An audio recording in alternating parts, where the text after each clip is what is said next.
네, 오늘의 전국을 핵심 키워드로 짚어보겠습니다. 오늘은 장해찬 국민의힘 청년 최고위원, 이동학 민주당 전 최고위원 두 분을 모셨습니다. 어서 오세요. 네, 먼저 첫 번째 키워드 영상으로 보겠습니다.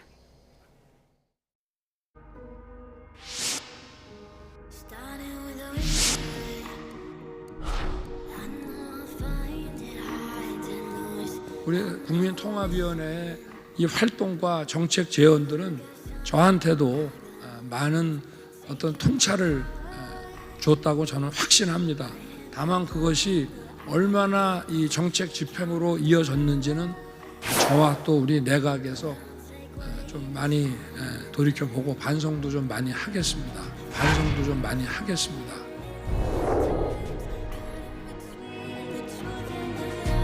국민은 늘 무조건 옳다. 어떠한 비판에도 변명을 해선 안 된다. 우리가 민생 현장으로 더 들어가서 챙겨야 한다고 당부했습니다.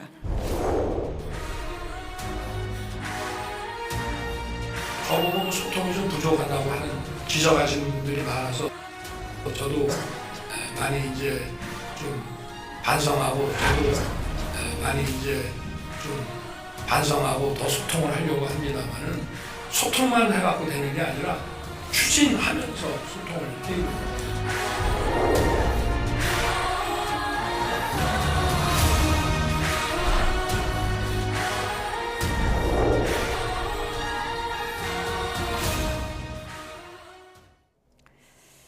네, 세 번의 반성이라는 단어가 나왔습니다. 장해찬 최고위원님, 용산 분위기가 요즘 달라진 겁니까?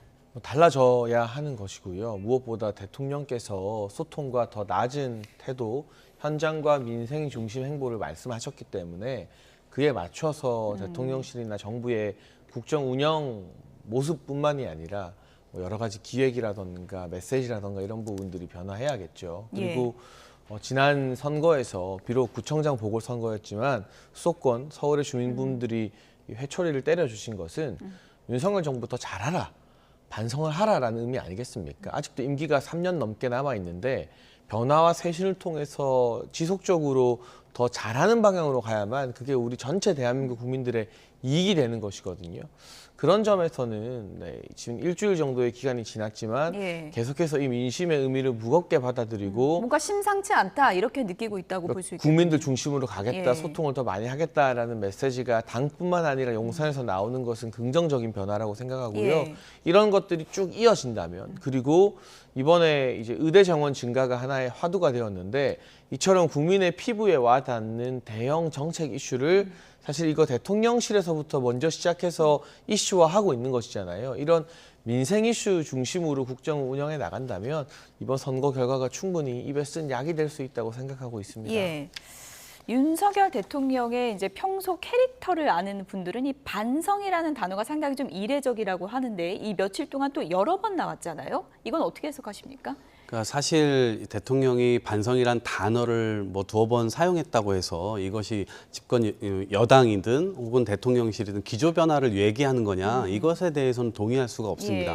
적어도 그렇게 하려면 대통령이 김은혜 수석, 홍보수석을 시켜가지고 발언을 전달할 것이 아니고 대통령이 직접 나오셔서 국민 앞에서, 언론 앞에서 자기가 지금까지 무엇을 잘못했고 앞으로 어떻게 바꾸겠다는 얘기를 명시적으로 하셔야 돼요. 그리고 실제 여태까지 수많은 실정들이 있었는데 그 실정에도 불구하고 여전히 장관들 자리 지키고 있는 장관들도 있고요. 그다음에 당 지도부도 여태까지 용산에서 하겠다고 한 것에 대해서 노라고 얘기를 못했지 않습니까? 그런 차원에서 보면 당 지도부 역시도 얼굴이 변하는 게 맞는데 실제로 이제 그러지 않다 보니까 국민들께서는 아, 저거 지금 무슨 얘기하는 거지? 오히려 이 반성이란 단어 자체를 너무 굵게 포장을 하는 것 아닌가, 이런 느낌마저 들고 있는 상황인 것 같습니다. 나부터 변하겠다, 나부터 소통하겠다, 윤석열 대통령이 이렇게 얘기를 했는데 문제는 이제 어떻게 실천을 할 것인가, 이 부분이잖아요. 어떤 아이디어들이 나오고 있는 건가요? 일단은 이 대통령실에서 주도하는 아젠다가 벌써부터 좀 달라진 것 같아요. 의대 정원 증가 같은 경우는 온 국민의 관심사이고 최근 며칠 사이 주요 신문 지면을 다 이 문제로 장식하게 되었더라고요. 이처럼 국민 삶과 직결된 정책 아젠다를 대통령실에서 주도하는 게 중요한 것 같고요. 또 한 가지는 어제 충북에서 이 의료혁신회의 참석 이후에 대선 때 방문했던 구인사에 갔었는데요. 대통령께서 구인사를 방문한 의미가 종교계와의 소통도 있겠지만 대선 당시의 어떤 초심을 돌아보는 그런 의미가 있지 않은가. 그리고 최근까지는 대통령실이나 영빈관으로 우리 국내 또 주요 인사들을 초청하거나 현장 교원 간담회를 열거나 하는 이 초청하는 소통 방식이었다면 예. 윤석열 대통령께서 원래도 현장을 많이 가긴 합니다만 좀 국민들 계시는 시장이나 뭐 이런 곳 현장으로 더 많이 나가게 되는 찾아가고 방문하는 소통의 형식들이 더 많아지지 않을까 하는 전망을 해볼 수 있을 것 같고요. 근데 가장 중요한 것은 저희의 국정 방향, 한미동맹 강화, 그리고 뚜렷하고 강한 안보, 또 시장 경제 중심의 어떤 경제 정책 이런 부분에 대한 큰 틀의 기조가 변하지는 않습니다. 저희는 이 국정 방향이 잘못되었다고 생각하지 않습니다. 다만 목표를 두고 나아가는 과정에서 예. 좀 충분한 소통 이전에 갑자기 우리 이거 합니다 라고 꽝 선언하듯이 발표했을 때 국민이 느끼는 혼란과 이런 태도를 국민들이 다소 좀 경직되어 있다고 느낄 수 있는 부분은 좀 간과했던 것 같아요. 그래서 의대 정원 증가도 어제 바로 숫자를 밝히지 않고 예. 의료계와의 협의를 통해서 하되 분명하게 추진은 하겠다라는 걸 또 명시했거든요. 이런 것들이 어떤 국정 과제를 이루는 과정에서의 어떤 변화라는 것이 조금 더 주목할 만한 부분인 것 같습니다.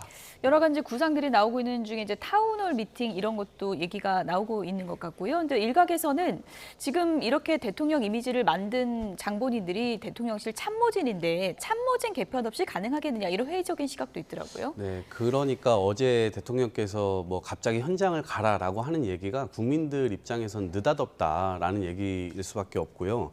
왜냐하면 이게 청와대를 이전하면서 용산으로 가면서 국민과의 소통을 훨씬 더 늘리겠다라고 하셨지만 실제로는 거기가 구중궁궐이 돼버렸어요. 그리고 임기 초기부터 하시던 도어 스태핑 이게 계속 설화가 오히려 더 나오게 되자 오히려 그걸 이제 안 하게 돼버렸고요. 그래서 이게 왜 이전한 거냐? 그럼 국민과의 소통은 어떻게 되는 거냐? 이렇게 됐는데 이제 와서 느닷없이 갑자기 나가자 이렇게 얘기를 하는 게 이게 좀 앞뒤가 좀 맞지가 않다라는 거고요. 지금 의대 정원 이제 문제를 대통령께서 꺼내셨는데 예. 사실은 이미 복지부에서도 협의가 되고 있었던 부분인 것 같고, 근데 다만 어제 이주호 교육부 총리가 또 갑자기 무슨 대학교의 자율전공학부 학생들이 이것들을 활용할 수 있도록 그 길을 터주겠다라는 예. 얘기를 협의되지 않은 내용을 또 얘기했단 말입니다. 기자들이 또 막 질문을 하니까 교육부에서 나온 게 우리는 그런 방침을 정한 바 없다. 교육부 장관은 정면으로 또 배치되는 그런 보도자료를 내기도 했고 대통령실에서는 또 대통령이 교육부 장관을 향해서 이렇게 하면 안 된다라고 또 얘기를 했다는 거예요. 그러니까 이게 정책이 처음부터 ABCD가 좀 준비돼서 예. 나오고 대통령이 직접 지금 내일 모레 또 순방 가신다는 것으로 보여지고 있는데 그렇게 하지 말고 지금 사실은 전국을 돌면서 타운홀 미팅 하시고 실제 의대 정원 문제, 저출산 고령화 문제, 예. 지방 소멸 문제 이러한 얘기들을 좀 더 가까이 해서 국민 곁으로 가셔서 듣는 모양새는 너무 좋죠. 그래서 이걸 좀 준비한 채로 하셨으면 좋겠다 이런 생각입니다. 예, 뭐 국민과의 소통도 중요하지만 또 한 가지 계속 질문이 나올 수밖에 없는 게 이제 야당과의 소통이고 그 중에서도 이제 이재명 대표와 윤석열 대통령이 언젠간 만나야 되지 않냐 이런 목소리가 계속 나오고 있거든요. 대통령실에서는 지금 즉답을 피하긴 했던데 앞으로 만날 가능성도 있다고 보십니까? 근데 저희의 소통 태도가 변하는 것과 별개로 이렇게 누더기처럼 많은 혐의를 가진 분과 국가 정상이 만나는 데 대해서 저 개인 의견을 전제로는 좀 회의적입니다. 그러나 국회의장단이나 상임위원장단, 필요하다면 원내대표단 등 야당과의 소통을 대통령실에서 먼저 주문하고 있는데 내부적으로 이제 이재명 대표 눈치 보느라 야당이 호응하지 못하고 있는 것 같고요. 사실 이재명 대표와 만나느냐 마느냐는 부차적 문제입니다. 대통령실에서 얼마나 굵직한 민생 아젠다를 던지느냐, 그것으로 전국을 주도하느냐, 여기에 이슈가 빨려 들어가게 되면 이재명 대표 개인을 만나느냐 마느냐는 별로 중요하지 않아져요. 벌써 의대 정원 증가 문제를 놓고 민주당의 호남 지역 의원들이 발빠르게 반응하고 있잖아요. 막 삭발하더라고요. 목포는 목포에 유치해달라. 순천 의원은 이거 순천에 유치해야 된다. 이러면서 서로 다른 장소에서 예. 약간 신경전을 벌이듯 의대 삭발하고 신설을 있어요. 좀 주장하고 있는 거죠. 그러니까요. 예. 그러니까 이런 식으로 대통령실이 좀 민주당 의원들도 호응할 수밖에 없는, 우리한테 좀 해달라고 할 수밖에 없는 굵직한 정책과 민생 관련된 걸 던지면요. 이 대표 안 만나도 돼요.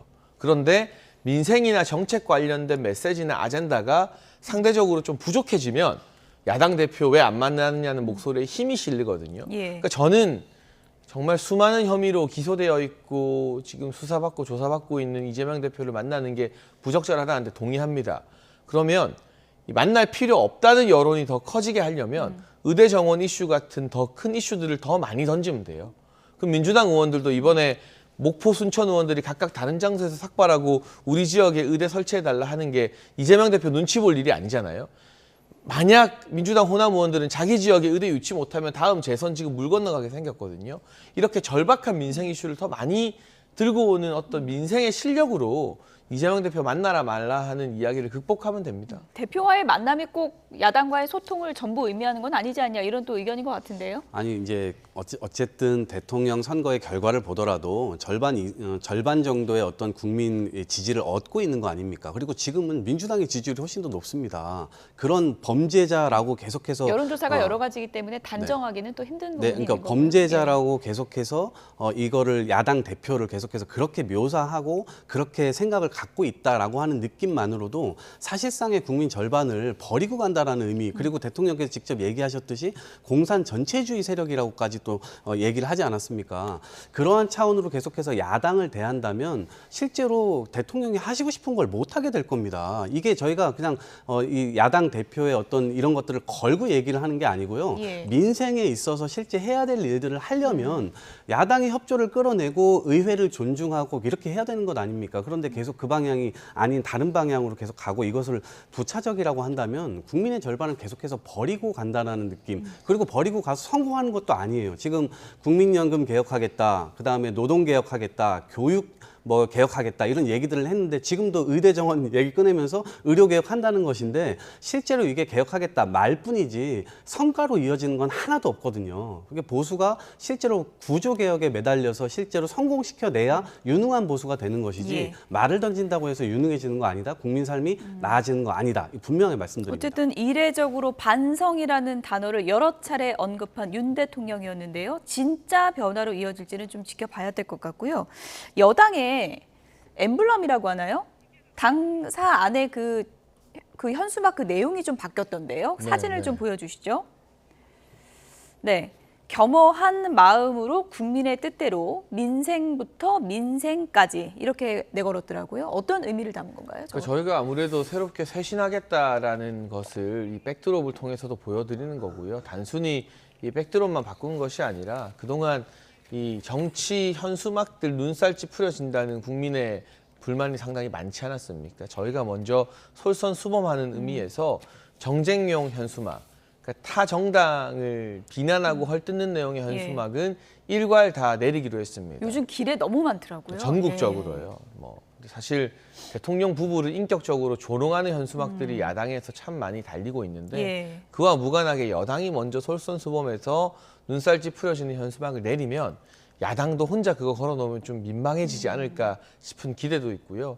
현수막을 아예 안 걸 수는 없죠.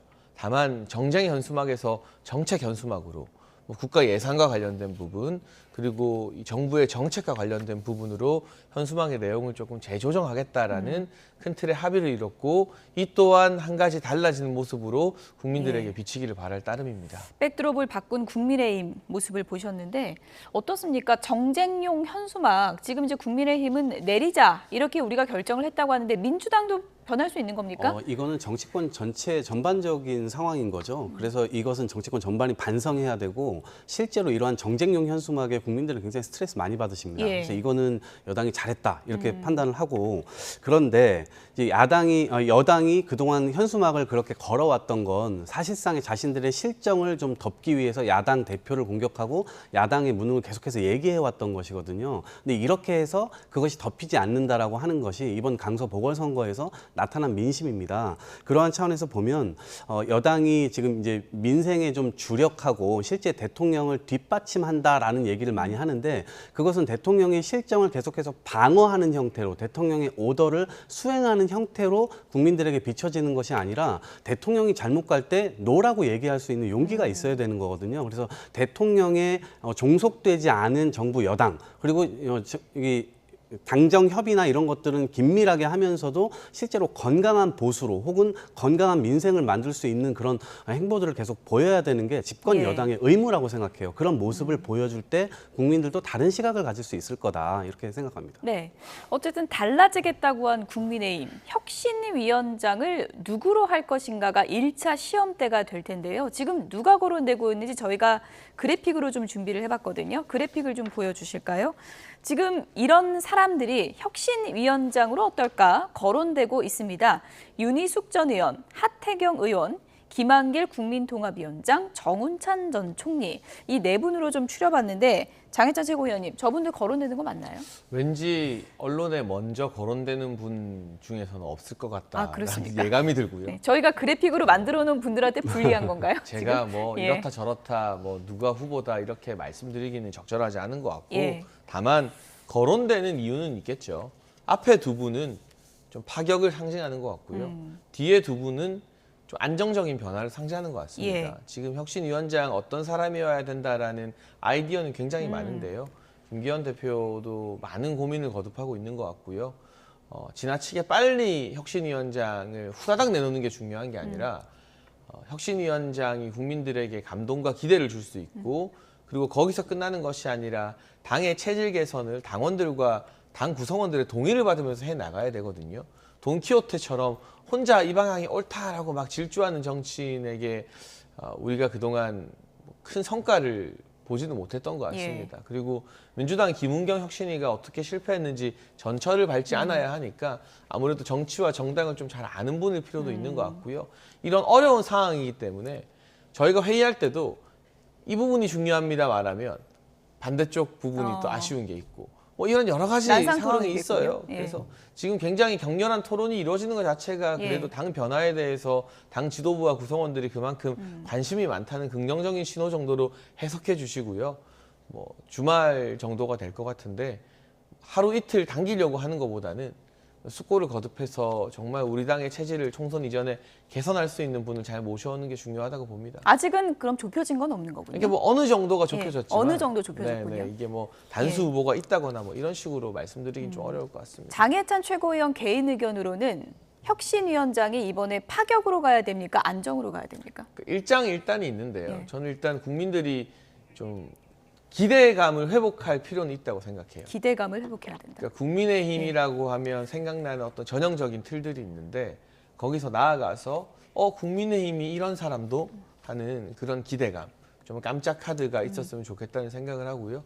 그러다 보니까 아무래도 원외의 또 저명 인사들 중심으로 거론이 되는 것 같은데 제가 구체적인 뭐 윤곽이나 뭐 후보군 이런 것까지는 언급하지 못하겠습니다만 예. 어쨌거나 뭐 정말 김기현 대표도 많은 고민을 하고 있다라는 점만 말씀을 드립니다. 어쨌든 혁신위원장 자리로 거론이 된 하태경 의원이 오늘 라디오 인터뷰에서 이런 얘기를 했습니다. 들어보시죠. 하태경 의원에게 베팅하면 받으실 생각은 있습니까? 그 십자가 짊어지실 생각은 있습니까? 몇 가지 조건은 필요하죠. 예를 들어서 예. 뭐 혁신위에서 결정이 된 사안은 예. 거부하지 마라. 이게 아, 제일 중요하죠. 최고위가 지도부에서 거부하면 안 된다. 그렇죠. 그게 제일- 독립적으로 운영하겠다는 거 하나 그게, 또요. 그게 제일 중요하죠. 그리고 혁신 인사 내가 누구 뽑든 예. 그 관여하지 마라. 아, 혁신위원 혁신이 누구 구성. 뽑든 관여하지 말라. 그 두 개죠. 뭐 독립성과 구성의 자율성. 네. 들어보시니까 혁신위원장 제안 오면 받겠다는 거죠, 지금 얘기가. 그렇죠. 예. 거부하지 않겠다라고 하는 것이고 다만 이거 제가 좀 조언을 할 위치인지 모르겠지만 조언을 예. 좀 드리면 민주당이 몇 개월 전에 혁신위 했었잖아요. 근데 그때 당시 국민의힘에서 여기 나오셔가지고 여러 가지 조언들을 하셨을 거예요. 이런 조건이어야 된다, 저런 조건이어야 된다. 그거를 한번 살펴보셔라. 그러면 예를 들면 실제로 당 지도부를 향해서 혹은 이재명 대표를 향해서 명확하게 할 말을 할 수 있는 그런 정도를 그때 많이 말씀하셨었는데 예. 심지어 사퇴까지 요구할 수 있는 혁신위가 돼야만 국민들에게 소구력이 예. 있을 있을 거다 정도까지도 말씀을 하셨는데 지금 국민의힘이 가지고 있는 문제점들은 한계점들은 대통령이 종속되어 있다는 겁니다. 자체적으로 뭘 할 수 있는 이 정당의 능력 자체가 지금 없다는 거예요. 그래서 여기에서 실제로 대통령이 향후에 총선 때 공천권까지 행사할 거다라고까지 하는 파다한 예측들이 지금 있는 것인데 이 부분을 확실하게 선을 그을 수 있는 거냐, 그리고 당을 실제로 자기가 생각한 대로 움직이게 할 수 있는 거냐, 이러한 조건이 굉장히 중요해서 그래서 전권을 부여받을 수 있느냐 없느냐, 어떤 인물이냐보다는 사실상 그 부분에 대해서 김기현 대표가 전권을 준다. 그리고 이것은 공천권까지도 다 모든 것을 다 줄 수 있다 정도까지가 되지 않으면 누가 혁신위원장이 되건 간에 그 효과는 굉장히 미미하고 예. 한 번의 이벤트로 그냥 끝나게 되는 거다라고 생각합니다. 아, 근데 좀 내로남불이라는 생각이 드네요. 네. 민주당 혁신위에 정권 줬습니까? 안 아니 줬잖아요. 그래서 우리가 그렇게 해서 준다 해놓고 그쪽도 완전히 그렇게 지금 해야 혁신 된다는 건 하나도 아니고 받은 게 없잖아요. 아니 그래서 단 하나라도 받았어요? 그래서 실패하지 말라는 얘기예요. 아니, 집권 저런 식으로 여당은- 남의 당 일이라고 무책임하게 아니 말씀하면 남의 안 되는 당은 거예요. 아니고요. 예. 집권 네. 여당이기 때문에 국민의 삶에 구체적으로 책임을 지고 있는 당이잖아요. 야당은 책임 안 져도 됩니까? 그렇다고 네. 하면 아니 당연히 책임의 이 무게로 하면 집권 여당이 훨씬 더 크게 아니, 그거야 이기는 거죠. 당연한데 공천권을 그래서 가지는 혁신위가 야당은 어디 그 있습니까? 책임을 대한민국 계속 정치사에 지적하고 책임을 지시라고 하는 겁니다. 단 한 번도 존재한 적이 없었습니다. 예. 저는 이 혁신위에 많은 권한을 부여해야 된다고 생각하고 혁신위가 의결하는 당 체질 개선안에 대해서 웬만하면 반대하지 않고 지도부가 받아들이는 쪽으로 목소리를 낼 건데 공천권은 공천관리위원회가 가지는 거죠. 그리고 그때 또 다른 쇄신 인사들이 와서 아주 공정하게 경선 위주로 공천을 해야겠죠. 아니 저는 그 공정하다고 이 말씀하시면 안 됩니다. 전략 공천이나 단수 공천 최소화해야 된다고 생각합니다. 그런데 혁신위가 공천권을 가진 역사가 대한민국 역사에 다 한 번이라도 있었는지 그거는 좀 말이 공천 안 되는 룰 주장 정도는 같아서 만질 수 말씀드리는 있죠. 거예요. 제가 2015년도 했던 저희가 공천 룰을 만졌거든요. 실제로. 그래서